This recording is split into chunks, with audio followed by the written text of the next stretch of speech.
to the back, ayy. Got the foot on the gas, pedal to the metal when the lane moving fast, ayy. Let them all cross. If they hate, then let them hate and make a bigger boss, ayy. What is up, ladies and gentlemen? We are back. We are live. It's the Freight Coach Podcast, the top podcast in transportation, coming to you guys every single weekday, 8:30 a.m. Pacific, 10:30 Central, to break down some industry headlines. But most importantly, you guys provide some actual insight into what you can do with all of this information.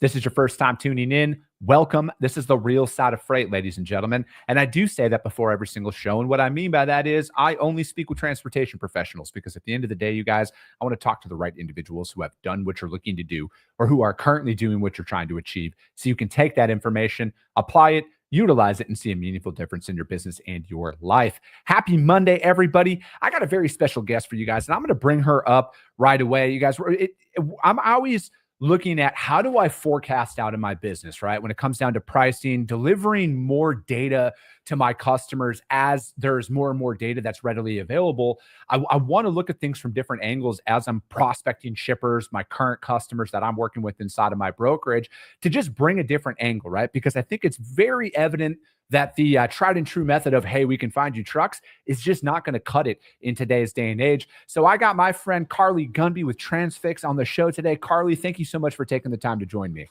Awesome. Thanks for having me. I'm super pumped.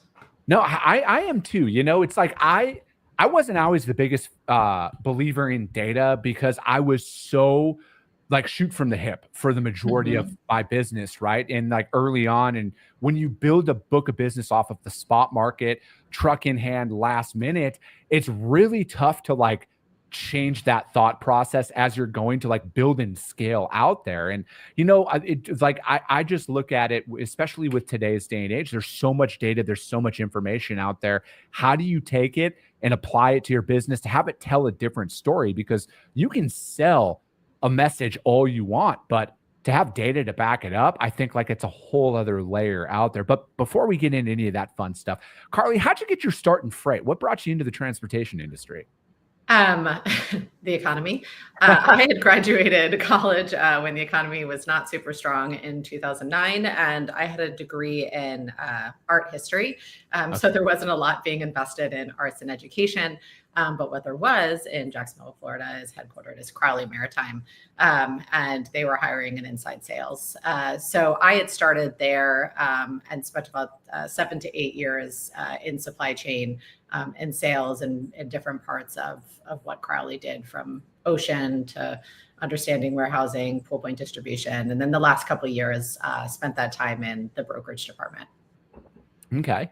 So what's been some of since you've been around the industry for a little bit here, like I have, I think that there's almost a false sense of how getting customers is today compared to like how it used to be out there. So like, what are some of those tried and true methods that you've experienced, Carly, that have like never gone away from like a business development standpoint and kind of like a relationship standpoint with shippers?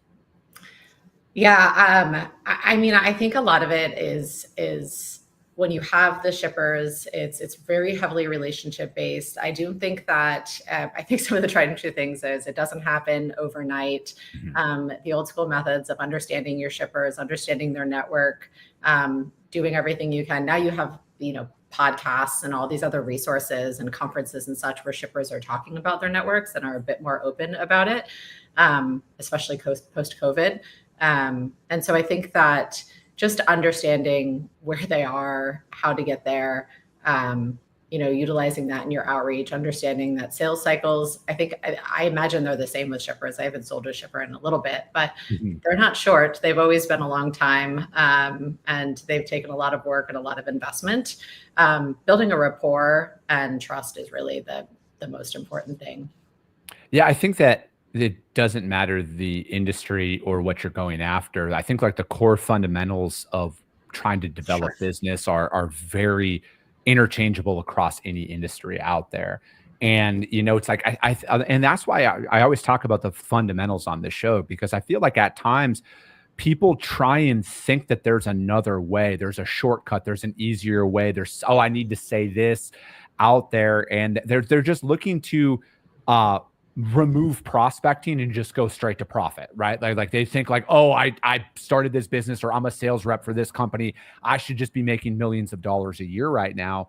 And I think like it's kind of evident in your pitch when you're going out there. And this is why I always focus on the fundamentals and like really choosing a niche and building out a book of business based on that, or a brokerage entirely based on that. I mean, the most successful companies I know in this industry have like legitimately one core service offering that they sell on.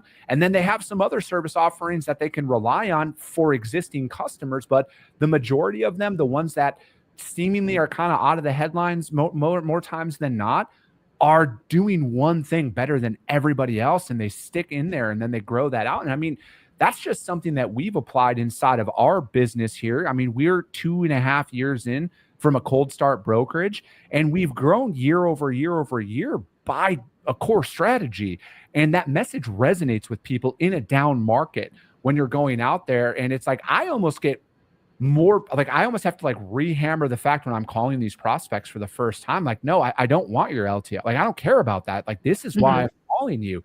And they're like, well, and it's like, they're almost confused because like they naturally build up that guard and they're like, wait a second. So you're not calling and saying you can do everything? No, I'm not at all. And here's why, because it's like, I look at it is when you onboard a shipper in any market, not all the time, but the majority of it, you're starting in their spot market. You're starting in their last minute, oh shit style of freight where they're like, oh, hey, you've been telling me, can you get me a truck? And you got to be able to lock in that price for them quick. And then I think like one thing that we do really, really well internally is we keep the same rate, right? Like I don't every single time they come to me like, oh, I need you to be at this today, knowing that the market might be a little higher. I try and go long-term with that. And, when you guys switched, cause you guys have rebranded and everything here over the past years. And you guys are very much on like the rating side of things now, Carly. So like, how has that transition been? And then like, what are some of those things that your customers are telling you guys now in this market that we're operating in? Yeah, I mean, it's obviously been a really big pivot. We were a broker, and the biggest pivot for us was brokers don't want to buy from other brokers, especially when it comes to information about pricing and stuff that's really critical. And so the biggest thing was kind of like going to market and telling everyone like, we're not a broker anymore, but we're going to rely really heavily on our experience because most of the shippers you're prospecting, most of the shippers you're working with, we have experience working within them.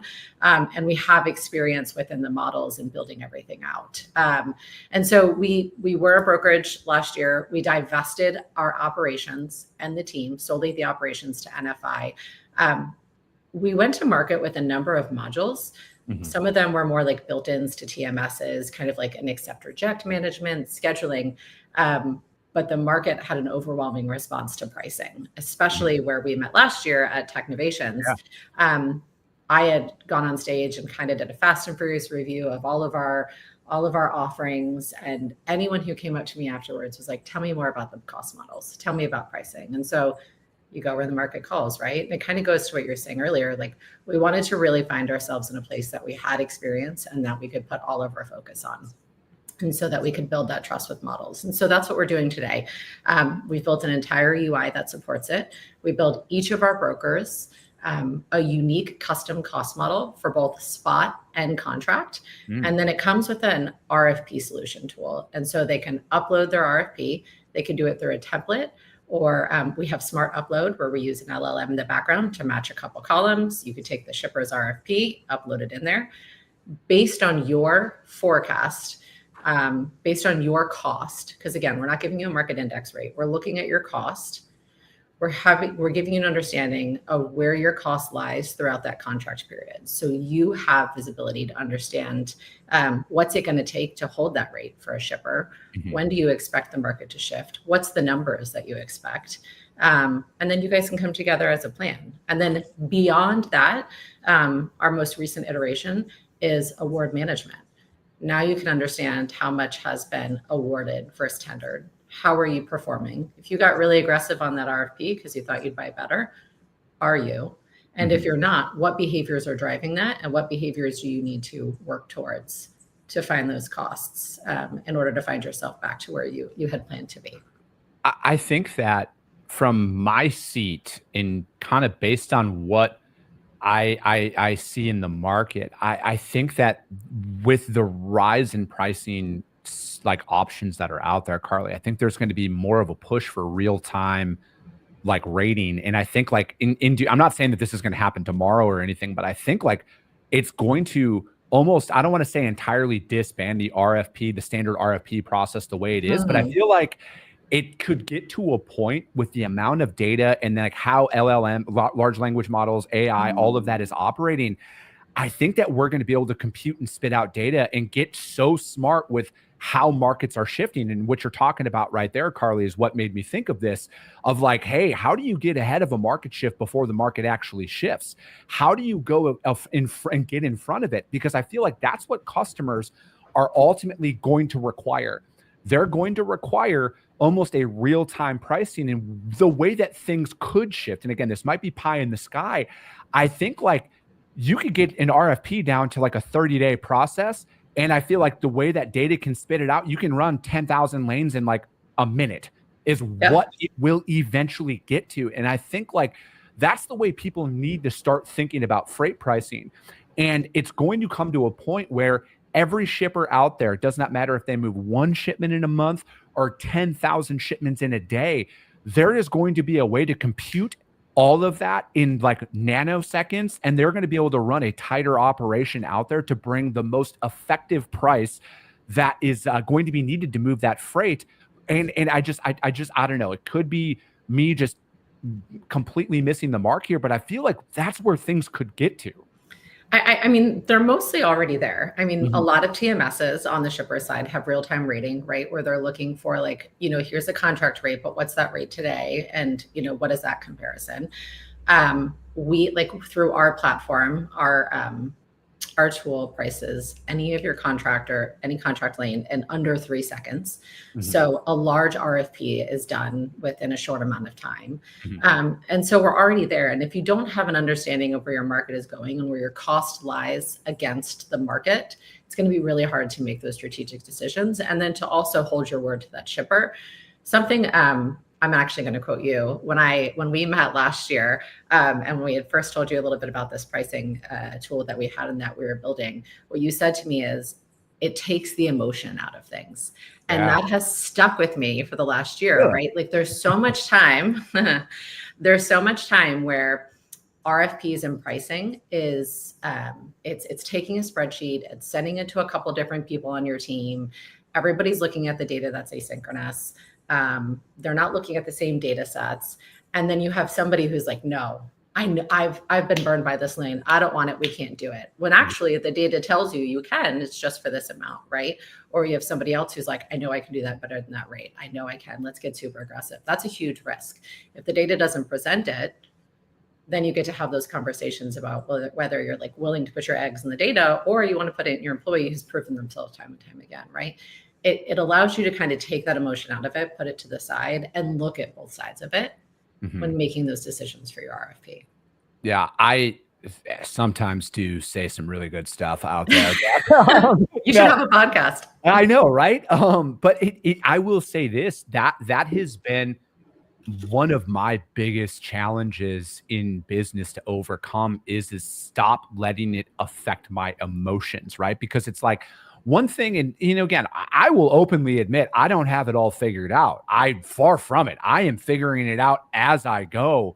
And I look at it as the majority of the time that I didn't trust my gut and I let it ping pong ball in my head about what to do, that has caused more turmoil in probably my life too, than just like trusting my gut and then like trying to remove that emotion from the decision. Because it's tough to do that though, as a sales rep, as a founder, as somebody who's going out there and building something, because like you literally have invested everything, blood, sweat, tears, as they like to say, into this to work. And then you're faced with a position or a decision to make, and you don't want to make it because that's your baby, right? Like that's your child. And you know that like, if it doesn't work out, it could be catastrophic to that. But that's what I love the most about technology. That's what I love the most about AI and where things are going is like you get to train it And I want it to make it a Chris Jolly on steroids who doesn't wake up and feel anything. I want it to be emotionless, and I want it to be decisive in its action. And I want the person, the sales rep, to go out there and communicate that, right? Like, I don't want to automate that, but like some of those internal decisions, I want an emotionless decision to be made in the moment so we can move forward with our business. Because I think most individuals out there, Carly, can definitely think of a time or 10 when they let their emotions get the best of them, and then they became indecisive. They didn't make a decision, and then they lost something due to their indecisiveness. Yeah. I couldn't agree more. I mean, the goal of the platform that we built is, yes, it's to help you understand your costs. Yes, it's to kind of give you an understanding where we believe the market is going. Where do you stack up against that market? How well are you buying? But it's just to give you all of this data. Because every brokerage is unique, right? We kind of like joke around that every brokerage is its own little snowflake, right? Like they're an individual, they all operate their own way. Everybody's goals are really different. So the goal is like, we're giving you the data set with your business so you guys can make the decision that's best for your business. If you say we're going after volume, we're going after margin, we're going after revenue, it's changing week to week. Like, you'd have the data and the understanding to pivot and be as nimble as you need to, or to stay steadfast in what you believe is the right decision. That's what we're doing. We're not telling you how to operate your business. We're giving you all of this in a platform. We're giving you a reporting suite so that you can make smarter decisions based on where you want to go with your business. And I think that as things continue to progress out there, because, when it comes down to like forecasting, for example, I think that there's, most sales reps out there think all business is good business, right? Because like when you're out there developing business, it's few and far between. So the one who are actually selling, the ones who are actually being honest when they're posting on social media will be the first ones to tell you it is very hard to get business out there, let alone business that you can grow and scale with. That's an entirely different sale at that point. And, there is that time where you need an unemotional forecast and data to tell a story. Is this customer actually worth it? How much time are you investing compared to how much you're actually making? And I understand, yes, you got to add value, you got to do all of that stuff, but like, it doesn't say NPO above my door. I am not a non-for-profit organization. I am here to make money. I am here to grow and scale and hire people.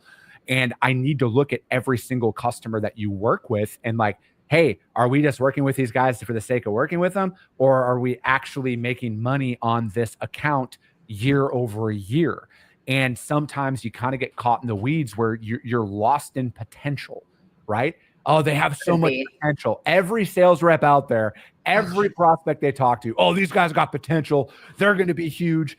And then you get in and you start moving a lot of freight with them and you're like, dang, we actually break even or make $5 on every single load. We're doing a lot of work for no money. And you need something to be able to tell you that. Yeah. I can't even tell you how many times I've lived on both sides of the coin, right? Like when I first started with Transfix, I was an individual contributor and I was doing sales. And then I ended up like managing the sales team. And then I was over account management. But through all of that and all of those different roles, I worked with pricing. And so I can't tell you how many times I was like, guys, you gotta see the long-term vision here. We got to get in. We'll get spot. We'll capitalize on spot, or, we'll grow the business here. But I didn't quite have, we were still, when I first started Transfix, we were kind of developing this portion out. But then when I was over account management, we'd had the understanding, we had the models to see, here's where our cost lies. And it's actually funny. The behaviors from sales change a bit more when they're not comped on just revenue, but they're also comped on the actual profitability and margin that it brings in, right? Like it's a totally different story when you're looking at, your cost of acquisition and your cost to cover when you're looking at those different pieces. And so it's part of what we had built out, because the life cycle of a customer, the life cycle of a load, it's touched by all these different people, right? It's sales, it's the carrier, it's pricing, it's the carrier side that has to cover it, it's the account management side that's like the unsung heroes and has to grow the business, right? There's a say from each of them. And so when we had put this idea in motion, we had built it as kind of this multi-tenant platform so that you can give visibility to any of those people on an RFP. You can tag people, you can create workflows. So I can say, hey, carrier, can you call carrier XYZ and see if they would hold this rate for 6 months, or what does this look like? Account management, do you see this? On these 3 months, it's going to go red. We have 6 months to plan on how we're going to get around that. Let's put something in motion now. Let's see what that looks like. Because if sales is selling you the dream and the vision, they've got to be part of the solution, right? They've got to be part of understanding how do you get them to the green? What does success look like internally? What number do you guys need to hit? And you have the data, you have it all in front of you. Now it gives you the time to kind of formulate the plan all the way down to like, if you win the award, managing the award. And then we've got routing guides and other things within the tool itself too, to kind of help with the carrier utilization point. Yeah, I think that, what you brought up there is, most people are going to probably overlook that, Carly, but it's like looking at that trailing 12-month data set of like, hey guys, you are going to probably break even and lose money. And like, most people have never worked in like a normal freight market before where there's seasonal spikes and everything out there, capacity tightens, you got to lose money. I know that's a tough pill for a lot of people to swallow when they've only made money on freight. When that happens, you need to be able to see, right? Like, hey, over these last 12 months, hey, look, May, June sucks. We're going to break even. We just got to service the account. September, October, same story. That goes on out there. But these other 8 months out of the year when we're making money, this is why we are the way that we are with this account. And it just tells a story out there, right? And it helps, again, remove that knee-jerk reaction of like, 60 days of breaking even on an account. And you're like, we don't want to move this freight anymore. We've moved 100 loads. We haven't made any money, yada, yada, yada. And then my thing that I always like to tell people is nobody complains when they make $500 on a load. Why are you complaining when you got to break even to service an account in a couple of rare instances throughout the year, Yeah, I also think a big part of that is like the volume, like how the volume distributes through the RFP, right? That's where it matters. Like, where do you, if you're taking on the chin for 10 loads in January, that's totally different than for 50 loads in January, right? And so that's kind of also what our team and what our tool takes into consideration is if you can get the volumes from the shipper, even if you have an out of cycle RFP or an opportunity to lock spot to contract, we give you that option to talk to your shipper a bit more. Say, hey, tell me, this is out of cycle. How many have you shipped year to date? How many do you see coming? Do you have end of quarter spikes? What does this look like? You can put those different volumes into the tool itself, and it'll help you understand where your margin lies within those months.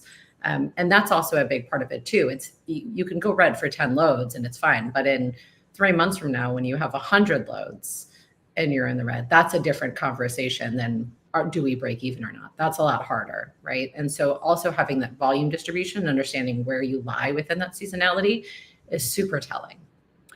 What are some of those realizations that some of your users have had about their data? Have they came to the conclusion like, hey, our data is not as strong as we thought it was, or maybe we thought we were in the right direction, but now after seeing it all clearly laid out in front of us, we got to change our strategy inside of our business? It's a really great question. What's really interesting is a lot of what our models is built off of is broker behaviors. And behaviors can be how quickly do you respond to seasonality? If seasonality is delayed or early, like what's your typical response time? Do you usually leave money on the table? How do you buy in a market you've never bought in before? A tight market, a loose market, what does that look like? There's also stuff where we kind of help understand if you're receiving the same load every week, but you're only building it the day before because it's an easy load to duplicate, and then you're posting it the day before, your margin is going to be a lot different than if you gave yourself 2 days. But there's somewhere we've showed them there's like a sweet spot as to when to cover their loads and when to tender it out to their carriers. Too far out, we've showed a couple brokers, your bounce rate is super high. You're paying more when it's this far out, which is fine if it's a shipper that has really high KPIs and you know that going into it, and that you can't take that risk with a cheaper carrier that may have first come, first serve. But there's just different ways that we've shown them the behaviors and way they build their loads, when they post them, cover them, the data entry point of things. We're showing them more so, you buy really well in this region based on these reps. Here's what we've seen as a common denominator based on these reps. So it's more so the behaviors inside of their business that we can say, you should duplicate these efforts, or you need to take a deeper dive into these.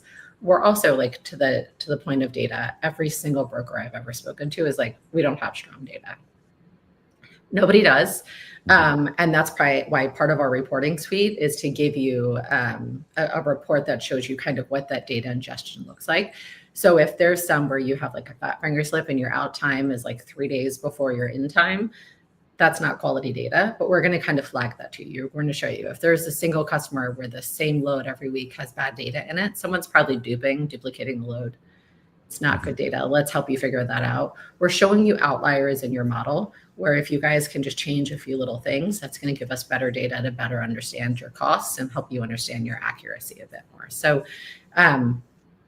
it's all driven by behaviors. Some really interesting ones, kind of like you buy really well here, here's your power lane, stuff that they didn't really expect because they just didn't have a place to aggregate the data and understand it, which has been used to say like, hey, sales, let's start a sales blitz and target these areas. Let's, this is going to be a better place to acquire a customer because we're going to perform better, or we're buying at the lower end of the market so we can be a bit more competitive here. So there's a number of different use cases for it. No, you're bringing up a lot of great points, and it's like really how we operate internally. So I'm completely biased here when I say this, but again, you guys, I actually do the job we're talking about here. So this is a real proof case scenario about working freight too early. Our general rule of thumb, if our core carriers, so we always go out there and try and build core carriers, like we have our top 5 for almost every lane out there. We hit them up first. We'll give them all the leeway in the world on like a week. And like as soon as we get that tender, we hit them up immediately. If they are unable to pick it up and we have to work it, no more than 48 hours in advance are we going to try and secure capacity for that load. And it has everything to do with the bounce rate that Carly's talking about there. There's too much other stuff that can happen that a driver might not get loaded. He might get delayed. Like I want to talk to those guys who are like, no, I'm delivering Wednesday. I'll be empty Wednesday afternoon. I can pick up for you first thing Thursday morning. I want to have those conversations to, again, minimize it. It doesn't remove it, but it like really does minimize that fall off and that bounce that Carly's talking about there. And then it's just those little tweaks inside of your business that make a world of a difference. You're talking about targeting customers there. That's one thing. And it's really tough, you guys, when you're building a book of business for scratch, or you might not have a lot of consistent freight out there. But after you start growing with some of your customers and your volume starts to increase, what Carly's describing there of targeted selling is essential for you to grow. It is essential. Go out there and hammer those markets that you perform strong in, because the conversation is so different with your prospects when you're out there and you're telling them, hey, we only run between Florida and the Carolinas and stuff like that. And we only run in the Southwest region, primarily Southern Cal, Southern Nevada, Utah, Arizona. It is a completely different conversation when you're out there. And again, back to my original talking point about having core carriers. A lot of the best carriers out there, you guys, run a region. All right. Like a lot of the guys we work with here out of Arizona, they only do Utah, Colorado, New Mexico, Nevada. That's it. They won't touch California. And we go out there and we're like, hey, we're going into this market, and this market. Now let's dump our sales efforts into those markets. It's a completely different conversation. And it's a complete mindset shift when you're going out there, as opposed to revenue at all costs, as opposed to strategic business development. And that's really where you need to sit. Yeah, totally agree. Carly, we could go for another hour, but you got a day job. And I feel like I'm going to have you back on sooner than later for sure. Cause I feel like we just started scratching the surface about talking about the data and having that tell a story out there. But how does anybody reach out to you guys at Transfix to find out more about what you or anybody on your team has going on? Yeah, by all means, please reach out to me. It's Carly Gunby at transfix.io. You can find me on LinkedIn. Our sales guys, Thomas Keppel and Brent Tyler, are also phenomenal and available. They're actually going to be in Atlanta this Thursday. We're doing a happy hour with Freight Movement at New Realm Brewery. So if you are in the market and around, please stop by and hang out and meet the crew. Perfect. Carly, thank you so much for joining me. If you guys can't find Carly or Transfix out there, hit me up. I will gladly put you guys in contact with them. But that's going to be it for today, ladies and gentlemen. And then you did have one more thing you wanted to plug here, Carly.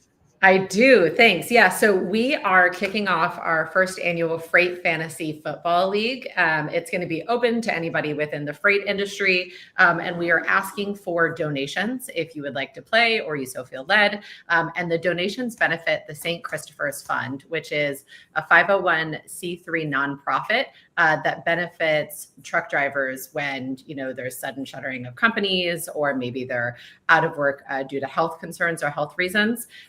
And so it's a really fun league. It's a knockout league. It's, like I said, it's free to sign up, but we encourage donations. It's a knockout league. You pick the 2 teams that play every week, who's going to win. You can't pick the same team twice. If you love competition, which what Freight Broker doesn't, and a little smack talk, by all means, please join us and have some fun. Perfect. Carly, that sounds awesome. That will be it for today, though, you guys. Hit Carly up about this, you guys. We want to donate. St. Christopher Fund is a great organization out there, you guys.